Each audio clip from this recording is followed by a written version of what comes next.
J'espère que la présentation va être d'un certain intérêt. Les choses bougent beaucoup pour nous au Québec. Et certainement pour moi aussi, je vais toucher à ça un tout petit peu au cours de la présentation. Donc, j'espère vous donner quelques idées d'où on s'en va. On espère qu'on le sait un tout petit peu où on s'en va, mais comme je disais, ça change rapidement. I think it has been about a year, as Mona was saying, since I took the job.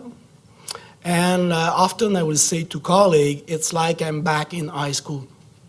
After all the things that Mona mentioned that I did, now I'm back in high school, learning a lot, all the discipline, everything. So every day I learn something new and different, extremely challenging and fun. So that's the fun part. As a scientist, you want to learn new things, you want to do experiment. Here, I think the Quebec government, the former, the Liberal Party, and now the Parti Québécois, they are doing an experiment with me, in a sense, an experiment with scientists in Quebec. And we hope that the experiment will be a success. But still early days. It's only one year. So there'll be different sections. I'll try to give you a little bit of an idea where we are at the moment in terms of our thinking, but again, it's still quite a bit early days. Avant de commencer tout ça, peut-être dire un peu plus que ce que Mona a fait, Mona vous a dit par rapport à ma formation, commencer peut-être un peu plus tôt, et je pense que c'est important pour les étudiants dans la salle, et pour la relève, très important. What's my background? Well, I come from a small village, Lac Drolet, in the township, the Eastern Township in Quebec. I'm the middle one, number 4, of a family of 8. Okay? My parents, my dad was doing all kind of stuff. When I start to remember a little bit more, he was owned the only restaurant in town, in the small village. So the restaurant was in front of the hotel, next to the church, next to the funeral home. So that was kind of a typical small village. And I'm the only one who went to university. Okay? So it was always, for all of us, it was easy. So coming back every day. So at the end of high school, well, the 4th grade, the teacher said, well, don't waste your time doing a 5th year. Go directly to college, to Cégep. So I came back home that night and said, well, they suggested I go directly to Cégep. Should I go to Cégep? Well, my dad said, well, why not? What do you want to do? Well, don't know. So we'll try in science. Sciences pures et appliquées. On va au Cégep à Sherbrooke en sciences pures et appliquées. Things go well. Et là, il dit, je vais aller à l'université. Oh, à l'université. Pourquoi? Qu'est-ce que tu vas faire à l'université? Bon, je ne sais pas trop non plus. J'ai eu un prof de géologie en 2e année au Cégep. La première session de la 2e année, j'ai adoré. Et vraiment, le prof, à ce niveau-là, et je vais revenir peut-être à quelques reprises sur ça, au niveau du secondaire et au niveau du collège, est instrumental pour un choix de carrière future. Et moi, c'était la géologie, je ne connaissais rien là-dedans, la tectonique des plaques, toutes ces histoires-là, j'ai trouvé ça fascinant. Donc, j'ai appliqué en géologie à l'Université de Montréal. Mais je ne savais pas vraiment ce que je voulais faire. J'ai appliqué en génie biomédical à l'Université du Québec à Trois-Rivières. Et j'ai appliqué en biologie à l'Université de Sherbrooke. Donc, je ne savais pas trop, des roches aux vivants et bon. Et là, j'ai été chanceux, bon, je sais pas, mais j'ai été accepté aux 3 endroits. Et là, tu décides, qu'est-ce que tu vas faire? La géologie m'avait fasciné, comme je vous ai dit. Finalement, j'ai choisi Sherbrooke. Pourquoi j'ai choisi Sherbrooke? Et là, c'est mon père qui m'a aidé à prendre la décision. J'avais 18 ans. Et mon père me dit, mon frère juste après moi, Charles, commence le cégep en administration, technique de l'administration à Sherbrooke. Si vous décidez d'aller tous les deux à Sherbrooke, je vous achète une auto. Donc, j'ai pris l'auto, et avec l'auto venait la biologie. Tout ça pour dire que finalement, quand on planifie, on demande à nos jeunes maintenant de choisir très tôt, c'est pas facile, parce qu'on doit être capable de répondre un peu à l'environnement. Donc, j'ai fait biologie à Sherbrooke. Et là, j'ai décidé de continuer à la maîtrise et tout était arrangé. J'ai décidé d'aller à l'Université de Montréal. Je n'étais pas dû pour l'Université de Montréal. D'aller à l'Université de Montréal, à l'Institut du cancer, pour travailler sur certaines protéines impliquées dans la mort cellulaire. C'était au milieu des années 70. Et ça arrivait qu'à ce moment-là, les chercheurs aussi perdaient leur fonds de recherche. Donc, le chercheur avec qui j'avais planifié d'aller, tout était arrangé. À la fin du mois de mars, il m'appelle et il dit « Dommage, j'ai perdu mes fonds de recherche et je ne suis pas capable de vous accepter dans mon laboratoire. » Ouf! Et moi, je suis supposé de commencer au début mai. Donc là, j'étais à Sherbrooke sur le campus ouest, pour ceux qui connaissaient l'Université de Sherbrooke, la faculté des sciences où j'ai fait ma formation. Donc, j'ai pris mon petit bâton de pèlerin, si on veut, je suis allé sur le campus est, où est la faculté de médecine. La faculté de médecine, 10 étages. Donc, j'ai commencé au 10e, c'était la biochimie. J'étais allé voir le chairman du département de biochimie, qui me dit « Why, you're late, your marks are not so great », etc., etc. So, OK, number 9. La biologie cellulaire, same thing, your marks. Finalement, j'arrive au 5e étage. Directeur du département au 5e étage, Domenico Rigoli. Hein, j'arrive avec mes notes, mes marques, il dit « Ah, tout le monde a ça, c'est ça là. Are you from a large family? What are your parents doing? » On se parlait environ une demi-heure de temps, plus de choses très, très humaines, très sociales. Il dit « OK, you're in. You can start next week. » Donc là, je suis allé en pharmacologie cardiovasculaire avec lui. Finalement, ça a souvent été comme ça. Et je vous compte ça un peu parce que les gens me disent comment on choisit, comment on devient un scientifique en chef. Bon, je ne sais pas comment on devient, ça arrive à un moment donné. Mais finalement, c'était Sherbrooke, c'était Washington et par la suite l'Université McGill. Et aussi la même chose à McGill. J'étais au NIH et ça a été très, très bien. Vraiment avec Pierrette, et vraiment, on travaillait tous les deux ensemble, tous les deux au NIH, ça allait très, très bien. Je reçois un appel du Douglas. Puis j'avais décidé de faire des neurosciences. J'ai fait du cardiovasculaire pour mon doctorat, j'ai décidé de faire des neurosciences pour le postdoc, en disant, il y a suffisamment de personnes qui sont experts en cardiovasculaire au Canada, je vais faire quelque chose de différent. Donc, je suis allé là-bas, j'ai appris mes neurosciences, surtout à Washington, au NIH, mais ça allait bien, on pensait rester là. Finalement, je reçois un appel du directeur de l'hôpital Douglas du moment, et puis il me dit, on veut développer la recherche fondamentale. Et sur Yvon, on a entendu que, bon, dossier, puis vous pourriez peut-être faire le travail. Puis la première question, where's the Douglas? J'avais jamais entendu parler de ça. Moi, j'avais pas fait de neurosciences au Québec. J'avais pas fait de santé mentale au Québec. Et là, je suis allé, il dit, OK, viens visiter. Je suis allé visiter. Et un campus... au milieu des années 80, un campus d'un hôpital de santé mentale, l'hôpital psychiatrique, c'était assez impressionnant. Quand je suis arrivé, il y avait encore les barrières autour du terrain. C'est un très beau terrain, c'est très, très, très beau. Il y a encore les barrières. Tu sais, la première personne que je vois, c'est un patient schizophrène qui faisait à peu près 6 pieds 5, qui avait les mains 2 fois larges comme moi, puis il venait juste me donner la main, là, mais ça fait un peu impressionnant. Et par la suite, nous promènent, on a des tunnels qui relient les 40 édifices sur le terrain de l'hôpital. Quand tu passes là-dedans, là, ça fait assez ouf. Fait que je suis parti de là, j'ai dit non, je ne travaillerai jamais ici. Finalement, ils m'ont fait un os, puis je suis resté 28 ans, et ça a été fabuleux comme expérience. Donc, ce que j'ai marqué là, cuistot, c'est que j'ai appris, la première chose que j'ai vraiment appris avec mon père, c'est de faire des hot dogs et des hamburgers. À l'âge de 12 ans, shot undercook, et ça, je sais bien le faire. Donc, la prochaine fois, avec vous, on pourrait partager cette connaissance-là. Donc, tout ça pour dire que des chemins vraiment tracés d'avance, savoir où on s'en va et imposer ça aux jeunes aujourd'hui, je trouve que ça donne pas d'avantage à nos jeunes. Donc, de valoriser l'éducation dans notre société à un très haut niveau d'excellence, je pense que c'est essentiel. On n'est certainement pas là au Québec, au Canada, on peut faire mieux et j'espère qu'on va pouvoir contribuer un tout petit peu à ça au cours des années à venir. La stratégie du gouvernement libéral, pourquoi un scientifique en chef? Ben, il y avait une certaine inquiétude, c'est pas dramatique encore, mais une certaine stagnation ou perte du pourcentage des fonds que l'on reçoit des 3 conseils fédéraux. Hein, c'est pas dramatique, mais quand même, ça baisse par rapport à notre population.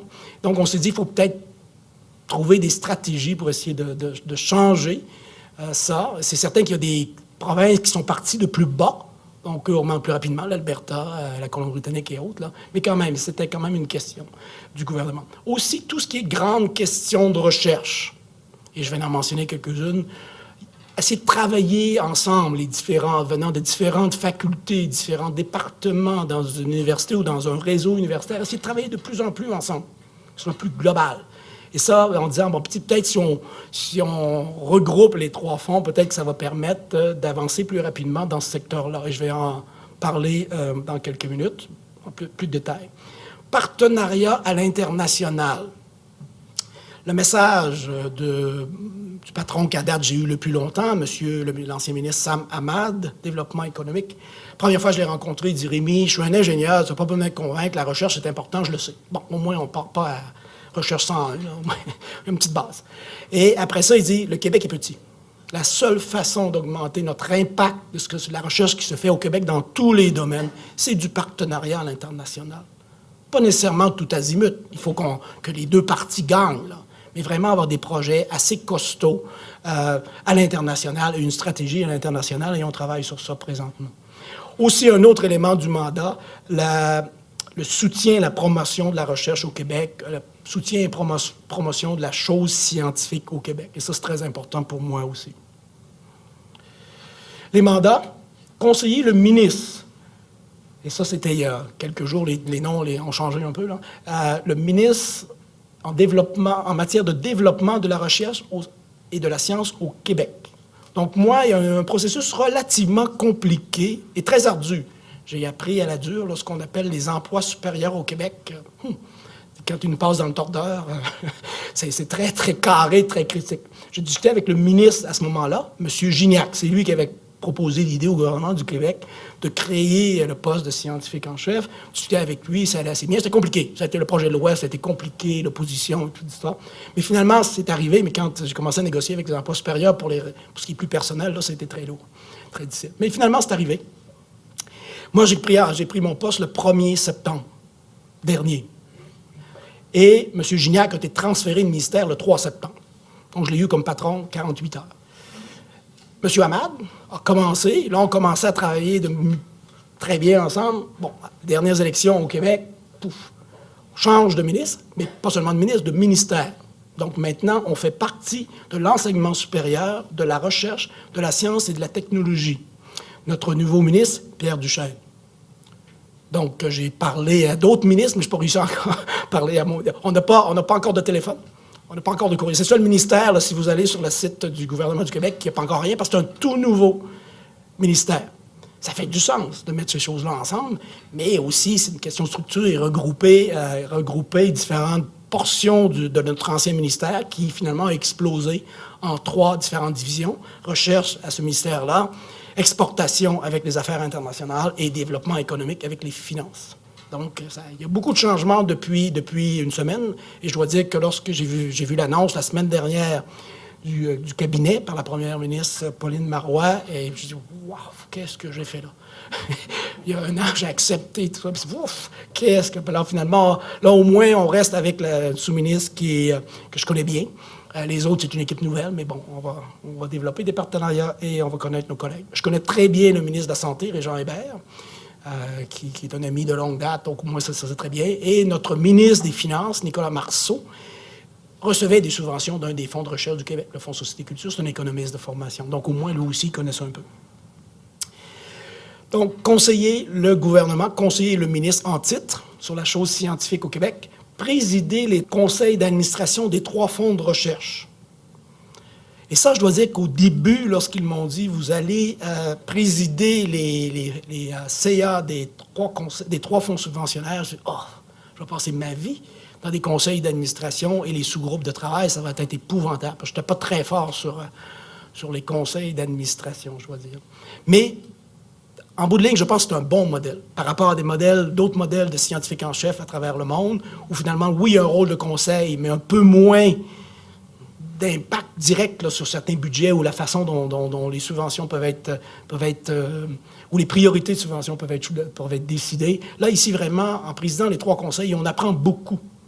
Hein, lorsque je suis avec le Fonds Société Culture, par rapport au Fonds Santé, il y a tout le monde fait des belles choses. Fait que tu peux apprendre un de l'autre et essayer d'avoir de plus de transferts possibles entre les meilleures pratiques dans les 3 fonds. Et on vient d'avoir une journée de une réunion de 2 jours à Québec la semaine dernière, le jeudi, vendredi, les 3 conseils d'administration ensemble. Et ça aussi, ça fait partie de briser ce genre de barrières-là et d'essayer de comprendre le langage de l'autre. C'est un gros défi.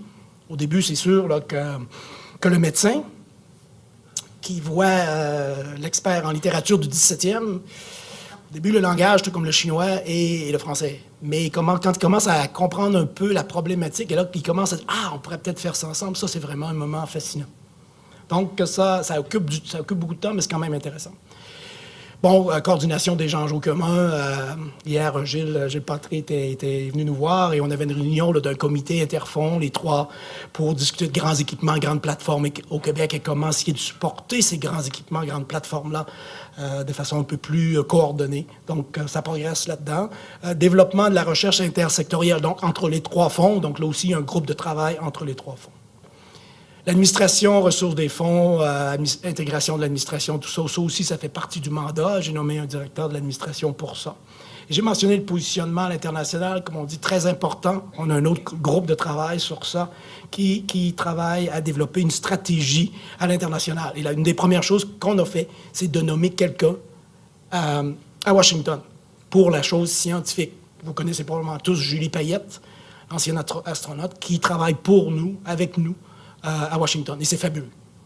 Vraiment d'ouvrir des portes, par exemple, au National Science Foundation, ouvrir des portes au NIH. Le NIH, je le connaissais plus qu'elle, parce que c'est sûr, j'ai une formation là, c'est le domaine de la santé. Mais quand on va visiter le NIH avec elle, on lui présente un directeur scientifique, on dit Julie Payette, vous ne connaissez pas. Puis là, tu dis, ah, Julie Payette, ah! Et là, l'astronaute est vraiment, puis en termes de communication, elle est très, très bien. Donc, ça permet de ramasser, de mettre les gens ensemble. Et ça, c'est un modèle qu'on aimerait bien développer dans d'autres bureaux, soit aux États-Unis ou à travers le monde. Et ça semble continuer avec le nouveau gouvernement. Et ça, on le voit mal peut-être ici, participer à tout ce qui est stratégie de recherche à l'international. Le site web, si vous voulez plus d'informations, Fonds de recherche du Québec. Ce qui est très important quand même de garder en tête, c'est qu'on ne part pas de rien et on ne veut pas refaire là, 50 ans d'histoire. Le Fonds santé au Québec existe depuis 50 ans. Donc, on veut bâtir sur ces acquis-là. Plein de belles choses qui ont été faites et on veut continuer. Donc, vraiment basé sur l'excellence et bâtir sur les acquis, pas seulement consolider, mais bonifier. Un défi qu'on a mentionné à mon premier ministre, M. Gignac, au deuxième par la suite, M. Hamad, et que je vais sûrement discuter avec M. Chêne dès que je le rencontre, c'est vraiment qu'on doit doubler les budgets des fonds de recherche au Québec. Présentement, c'est environ 200 millions. Il faut vraiment doubler ça pour offrir suffisamment de support à notre relève, aux étudiants en formation, et aussi à nos chercheurs pour qu'ils soient le plus compétitifs possible au Québec, au Canada et à l'international. Donc vraiment, là, de la recherche non orientée, très important de continuer à subventionner ça et le faire adéquatement. Donc chaque fonds conserve sa mission de recherche, excellence en recherche libre, parce qu'on ne sait jamais d'où va venir la prochaine grande découverte. Et moi, je me rappelle toujours la première fois que j'ai vu un faisceau laser. J'étais au collège à Sherbrooke, mon cours de physique. Et là, un professeur vietnamien qui nous montrait un petit peu ce genre de machine-là, qui était quand même assez grosse à ce moment-là. Et là, tu as fait « Ouh! » Mais il n'y avait personne qui pensait qu'un jour, on pourrait jouer de la musique avec ça ou qu'on pourrait faire de la chirurgie avec ça. Fait que vraiment aussi, la recherche non orientée, très, très, très important. Formation de chercheurs, très important. Et diffusion des connaissances. Toute cette belle connaissance-là, qu'est-ce qu'on fait avec? C'est aussi très important. Donc, au cours de la dernière année, ou de la première année, ce qu'on a fait, c'est de bâtir l'équipe. Donc, de recruter des directeurs scientifiques pour les 3 fonds. Maryse Lassonde, qui est en neurosciences de formation, qui a travaillé beaucoup avec les ingénieurs. Elle est très connue parce que c'était un peu une thérapeute pour les Canadiens de Montréal. Hein, brain trauma, tous les traumatismes crâniens. Fait que les gens la connaissent à la télévision. Des fois, elle vient frustrer un peu parce qu'elle fait beaucoup d'autres choses, mais ils la connaissent surtout pour ça, pour les Canadiens de Montréal. Normand Labrie, au Fonds Société et Culture. Normand est un spécialiste de l'éducation. Il était vice-doyen, faculté d'éducation à Toronto. Donc, ça faisait 26 ans, je pense, qu'il était à Toronto. Et là, donc, on a réussi à le ramener au Québec. Il est vraiment, vraiment superbe. Beaucoup de liens à l'international. Reynaldo Battista, plutôt épidémiologie, évaluation de soins-services en santé. C'est un médecin de formation qui, lui, s'est joint à l'équipe pour la direction du Fonds santé au 1er juillet. Comme j'ai mentionné, un directeur de l'administration, c'est un administrateur de carrière. Pierre Prémont connaît bien la fonction publique québécoise, très important.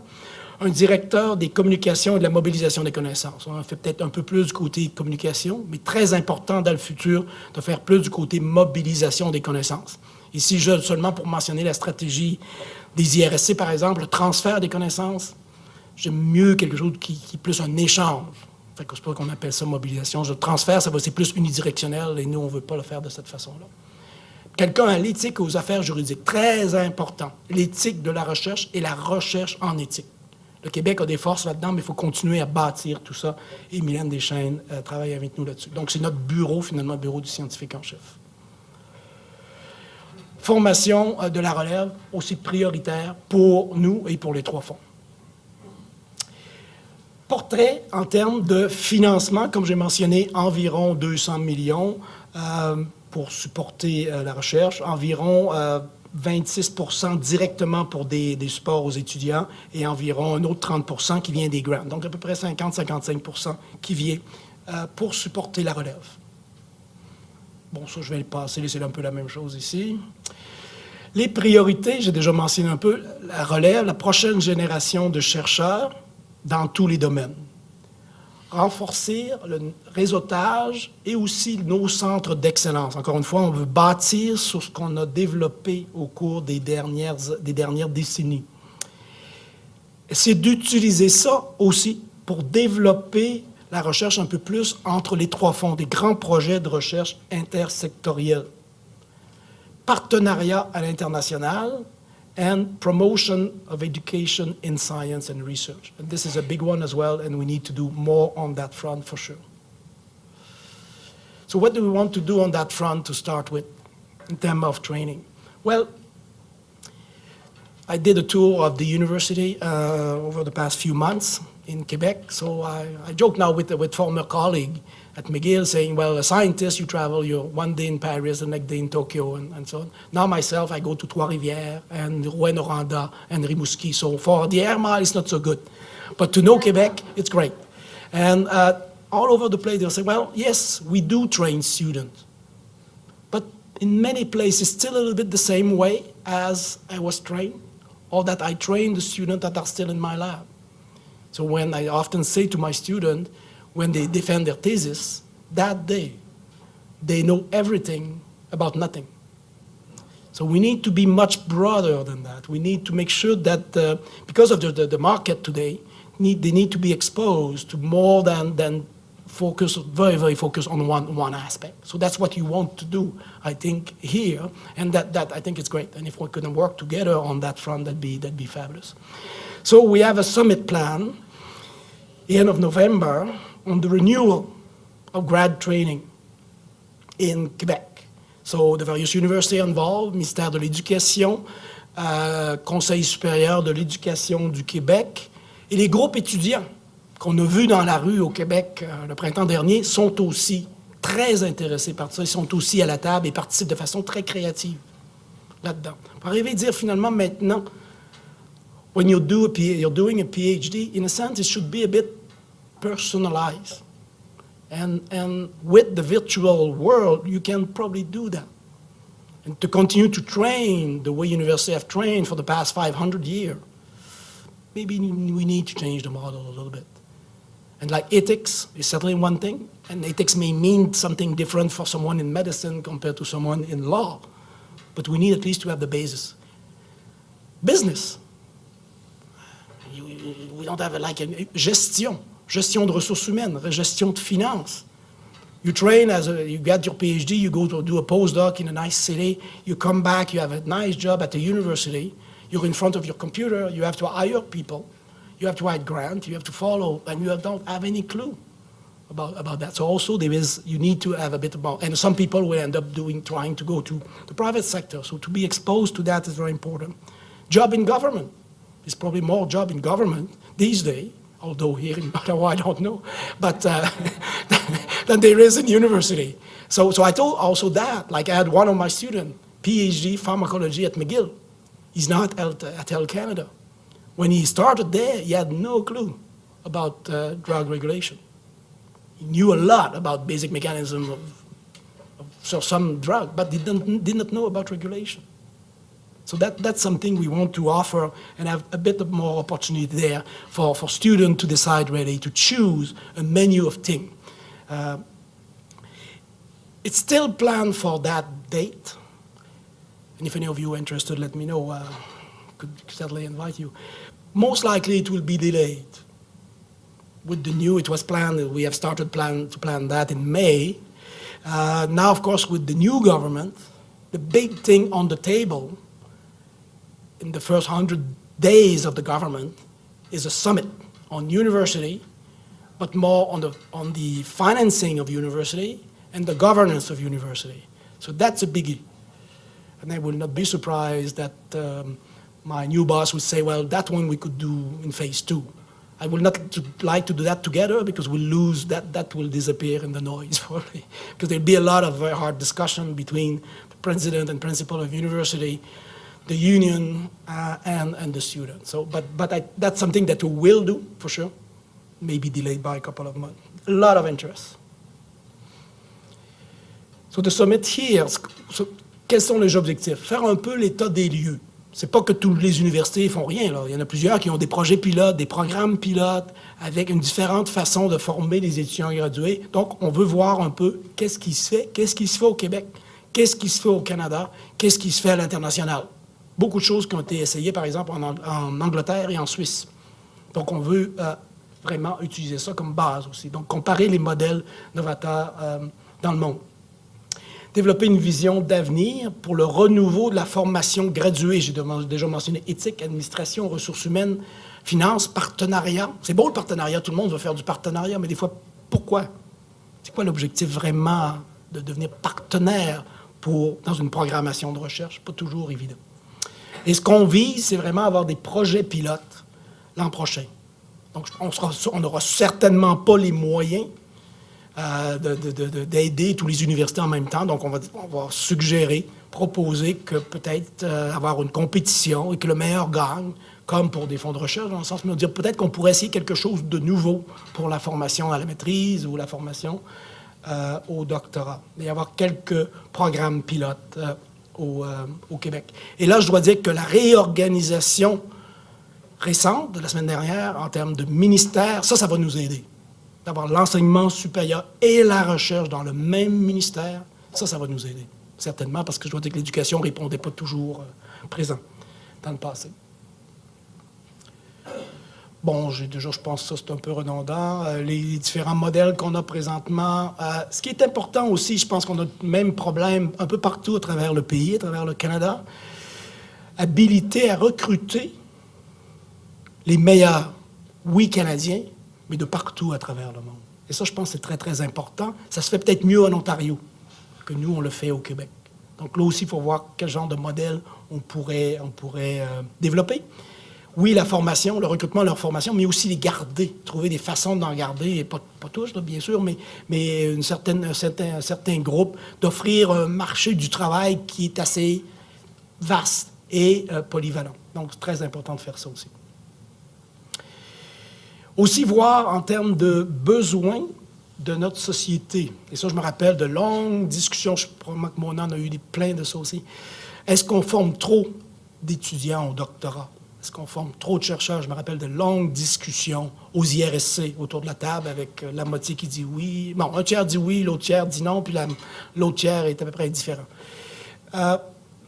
Mon biais, et ça c'est mon biais, l'éducation a une valeur, une très grande valeur. Et quelqu'un qui est équipé avec une maîtrise ou un doctorat, il est beaucoup mieux équipé pour faire face aux défis de la vie future, de ce que la société va avoir besoin dans 10 ans, que s'il n'a presque rien. Et ça, je pense, très certainement, moi je pousse pour ça. C'est très difficile de prédire ce qu'on va avoir besoin dans 10 ans. Hein, quand on voit, par exemple, tout simplement ce qui change du côté virtuel, c'est très difficile à voir. Ça aurait presque été impossible de prédire ça il y a une quinzaine d'années. Donc, et comme j'ai déjà mentionné, les groupes étudiants sont très impliqués et plusieurs, ils ne sont pas aussi négatifs qu'on pourrait le croire là, par rapport à la formation actuelle ou par rapport au partenariat avec le privé, loin de là. Donc, ils sont là. Et on a aussi, nous, des membres étudiants qui sont des membres de plein droit sur chacun des conseils d'administration. Et ces 3 personnes-là travaillent très étroitement avec nous pour développer la programmation du sommet. Bon, je vais laisser passer ça. Ici, environ 120, 130 personnes de différents organismes à travers le Québec et aussi différentes représentations des étrangers. Donc ça, très important. Et si vous êtes intéressé de le savoir, ça me ferait plaisir de vous inviter. L'intersectoriel. C'est multidisciplinaire, l'interdisciplinaire. Là, maintenant, le mot à la mode chez nous, à tout le moins au Québec, c'est l'intersectoriel. Et ce qu'on a fait ici, c'est de demander à notre communauté, demander aux chercheurs du Québec, dans tous les domaines, faites-nous des propositions, faites-nous des suggestions. Hein? On a fait ça début de l'automne dernier. Et là, on a dit, il n'y a pas de formulaire et il n'y a pas de budget. On veut vos idées. On va vous voler vos idées, dans un sens. Mais proposez-nous des projets qui sont... C'est quand même très large, très vaste. Allez pas essayer de cibler, on veut tout savoir là, sur quelque chose de très pointu, c'est pas ça l'objectif. Là, je dois dire que les chercheurs du Québec, que je connais plusieurs très, très bien, m'appelaient et disaient « Voyons, Rémi, you're joking. It must be a form. And there must be a bit of a budget. So when there is a form, they don't like it. When there is no form, they don't like it. What do we do? Where do we start? And no budget? You must be kidding to ask us to do this. » Mais on a reçu quand même 65 propositions, dans certains cas qui étaient organisées par les vice-rectorats, comme par exemple de l'Université du Québec à Montréal, de Laval, de Sherbrooke. Et vraiment, ils ont découvert eux-mêmes à l'intérieur de leur université qui faisaient des choses, mais ils ne savaient même pas. Là. Puis ils se sont mis à travailler ensemble, puis ils ont trouvé ça le fun. Donc, on a eu beaucoup du côté développement durable. Pas seulement par rapport au changement climatique, pas seulement par rapport au nord du Québec, mais vraiment très costaud de ce côté-là. Vieillissement de la population. Et là aussi, oui, les maladies chroniques, ou la prévention des maladies chroniques, mais autant en virtuel. Par exemple, comment la culture, par exemple, l'Orchestre symphonique de Montréal, comment s'assurer là, que leur spectacle se rend dans un petit village ou une petite ville dans le nord du Québec. Donc, beaucoup aussi de virtuel, travailler avec des Ubisoft est très intéressant à travailler avec nous là-dedans.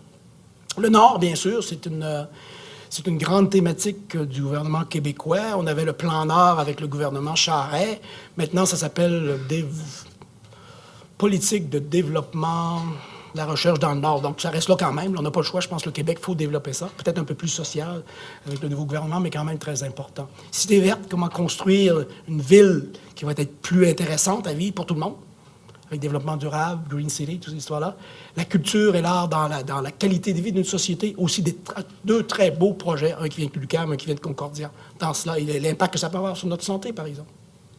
Très, très intéressant. Technologies de l'information qui sont un peu partout, énergie renouvelable, etc. Donc, il y a beaucoup de très bonnes suggestions. Où on est rendu maintenant, on a créé un comité d'interfonds qui regarde les priorités de tout ça. On est rendu, donc on va lancer, on a eu un sommet sur la recherche dans le Nord, tout début septembre, avant l'élection. On avait des gens de toutes les universités qui présentaient un peu ce qui se fait à l'intérieur de l'université et certaines équipes aussi qui sont un peu plus pointues avec des grands projets de recherche. Et là, on est prêt à aller. Et ce qu'on va lancer en octobre est vraiment un genre de réseau, un consortium. Puis ces gens-là travaillent des fois du côté plus social ou du côté plus exploration minière, mais comment travailler plus ensemble maintenant et essayer des projets pilotes où la communauté locale est très impliquée. On va devoir avoir comme co-PI quelqu'un de la communauté locale. Ça ne donne rien de continuer à aller là-bas dans le Nord si les gens du Nord ne sont pas prêts à nous recevoir ou s'ils deviennent seulement des sujets d'études. Donc, c'est lourd, c'est dur. Mais ça se fait, il y en a déjà qui le font, donc on veut continuer à encourager tout ça. Donc ça va être lancé bientôt. Et le prochain, ça va être probablement le genre de sommet, va être en novembre. Et tout vraiment, c'est vieillir en santé. Et là, oui, il y a un aspect de soins de santé, il y a un aspect de management des maladies chroniques, mais aussi beaucoup plus que ça, comme je disais avant. Et notre nouveau ministre de la Santé, Régent Hébert, c'est son domaine. C'est un gériatre. C'est lui qui a créé l'Institut de gériatrie de Sherbrooke, qui est très, très impliqué, très intéressé par tout ça. Vieillir en santé, pour lui, c'est très important. Aussi, les soins qu'on donne aux personnes âgées. Donc, les retirer, si on veut, de l'hôpital pour qu'ils soient capables de rester dans des conditions acceptables chez eux. Mais ça prend plus que ça. Je pense vraiment ça prend une qualité de vie beaucoup plus que se retrouver dans un lit d'hôpital, mais à la maison. C'est correct, mais on peut faire mieux que ça. Donc, ça aussi, un grand domaine et beaucoup d'opportunités de partenariat à toutes sortes de niveaux. Donc, c'est du côté des grands projets intersectoriels. Les autres qu'on a commencé à discuter étaient du côté développement durable. Et ça aussi, énormément à faire. Et très bonnes équipes au Québec, avec la Polytechnique, le HEC, par exemple, à Montréal. Aussi, du côté agriculture, partenariat de Concordia et l'UQAM pour développer une stratégie de ce côté-là. C'est certain que pour nous, la mission première des fonds, c'est la nouvelle connaissance et la relève. Donc ça, c'est certain que c'est très important et on va continuer à investir là-dedans.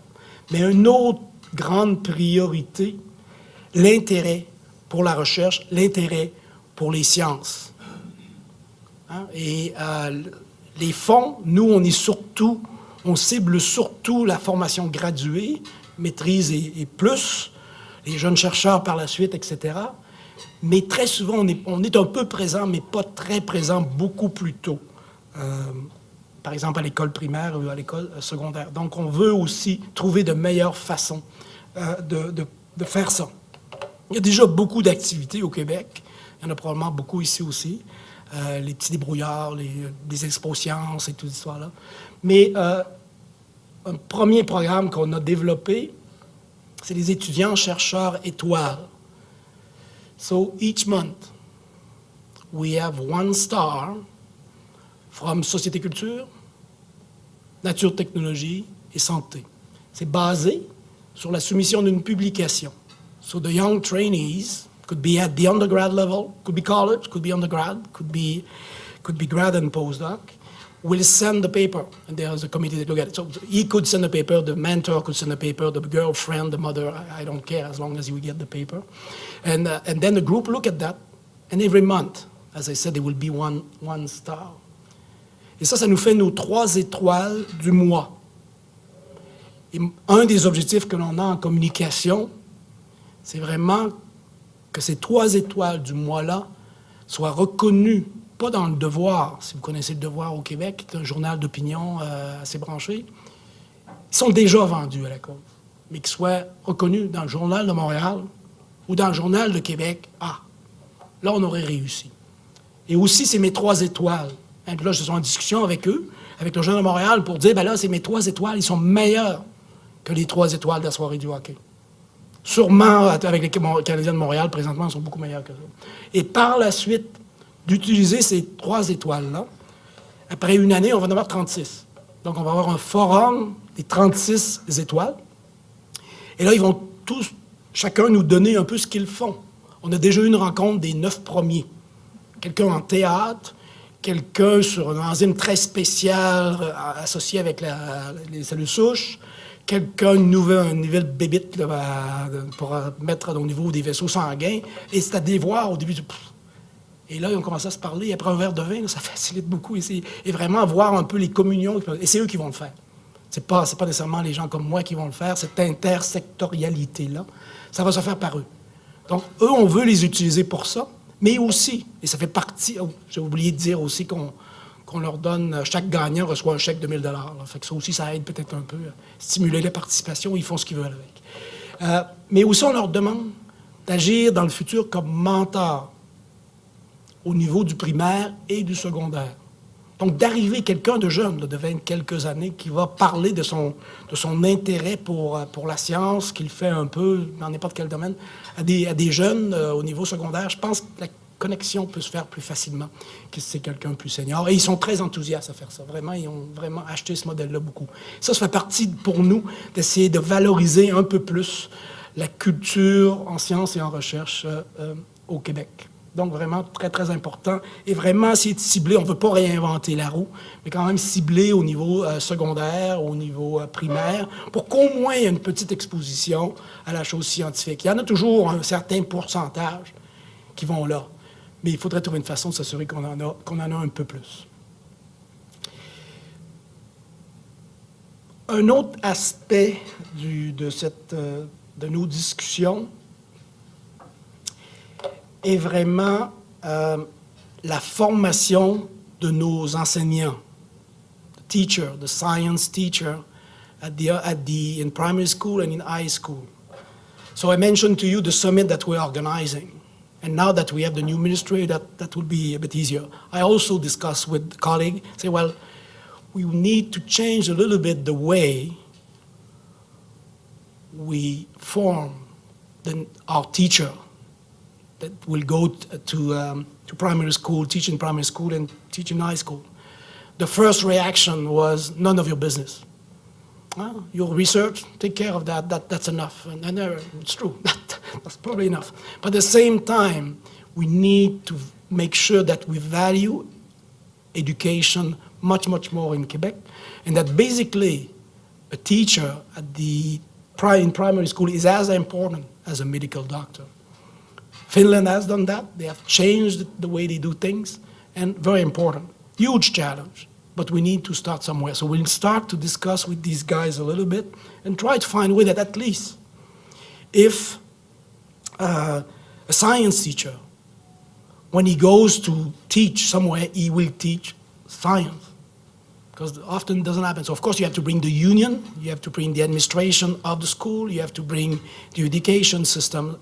Big challenge, but we need to push on that direction. Otherwise, we will certainly not develop what the Prime Minister called économie du savoir, and she's quite big on that. She focused quite a bit on that. It needs to be everywhere in the society, otherwise we'll miss the boat. So that's a big one, but certainly there will be another summit later time to try to see how we can do that, and will involve the union there very, very much.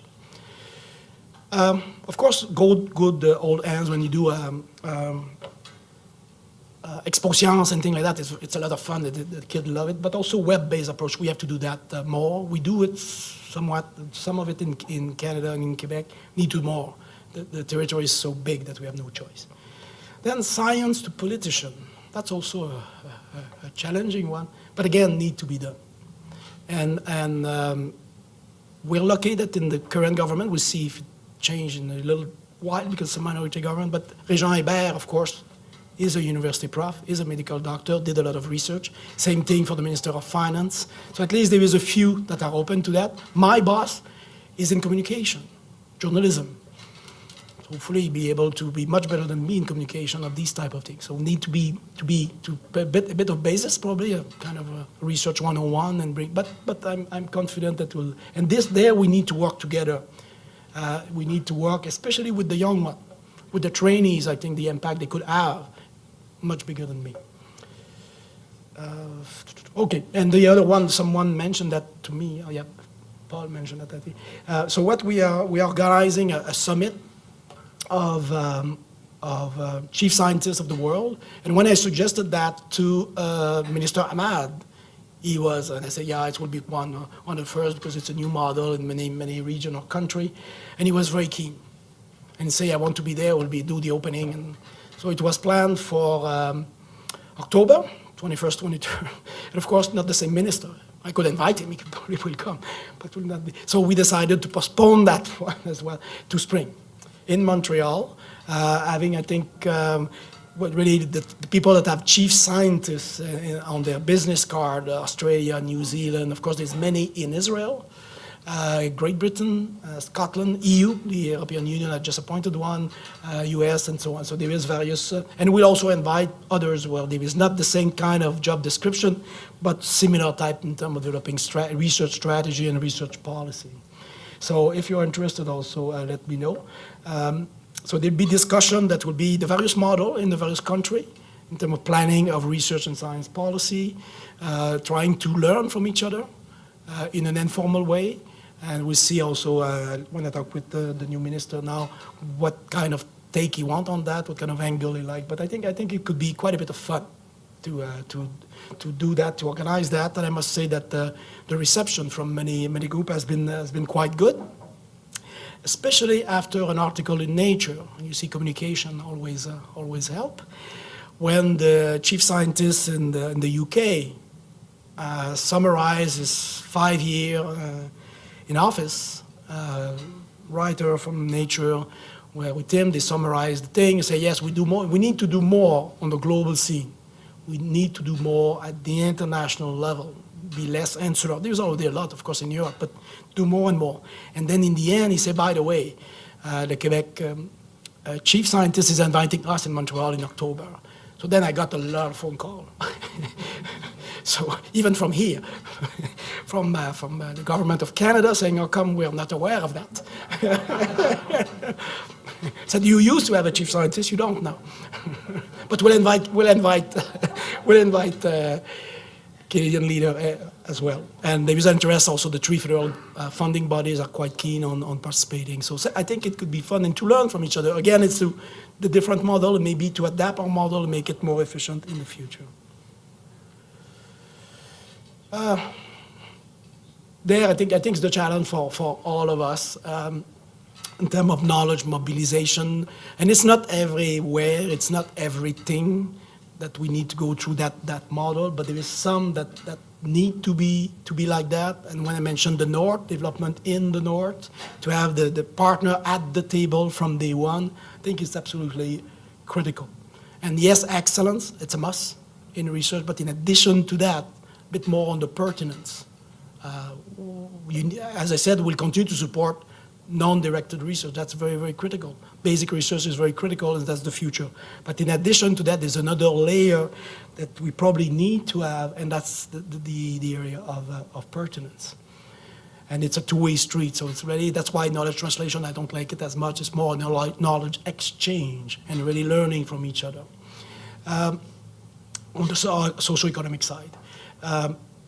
One little model that I saw recently, and it's on the private sector, but in the airplane industry, like in Quebec with Bombardier, Pratt & Whitney, CAE, it's quite strong. So there's a network supported by, formerly supported by, used to be supported by MDE. So the big guy from the private sector are there, Bombardier of the world are there. Then the other layer is small and medium-sized enterprise are there. And then you have the academician, the academic scientists and students. And they have a meeting every 2 years. In the spring, about 1,000 people in Montreal when they did that. It's called CRIAC. This team is called CRIAC. And it's a bit like the idea of speed dating, which is a bit foreign to many of us in terms of the way we plan for research projects. So basically, the people stand up at the beginning of it's 3-4 days, at the beginning of the thing, say, that's my problem. That's my question. Anyone here in this room interested to work with me, try to solve that? The Bombardier will say, that's where I need a new paint because I'm too heavy, whatever, nano, whatever.